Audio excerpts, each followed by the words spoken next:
قال رسول الله صلى الله عليه وسلم استكثروا فيه من أربع خصال। রাসূলুল্লাহ সাল্লাল্লাহু আলাইহি ওয়াসাল্লাম বলেন, রমজান মাসে তোমরা চারটি বৈশিষ্ট্য অবলম্বন করবে, চারটি জিনিস বেশি বেশি করবে।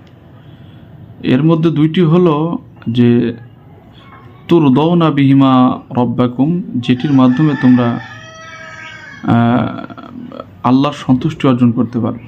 এর মধ্যে একটি হলো শাহাদাতু আল্লা ইলাহা ইল্লাল্লাহ, বেশি বেশি কালেমার সাক্ষ্য দেওয়া, কালেমা পড়া, লা ইলাহা ইল্লাল্লাহ, লা ইলাহা ইল্লাল্লাহ।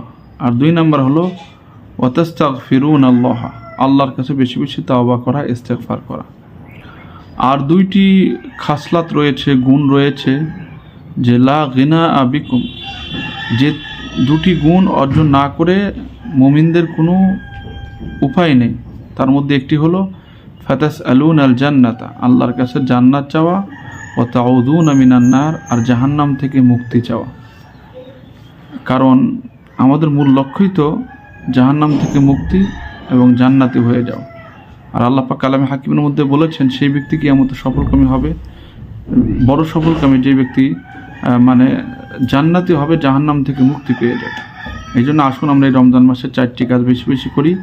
এর মধ্যে এক নম্বর হলো বেশি বেশি কালেমা লা ইলাহা ইল্লাল্লাহ পড়া, দুই নম্বর হলো বেশি বেশি তাওবা ইস্তেগফার করা, আর তিন নম্বর হলো বেশি বেশি আল্লাহর কাছে জান্নাত চাওয়া, আর চার নম্বর হলো জাহান্নাম থেকে মুক্তি চাওয়া।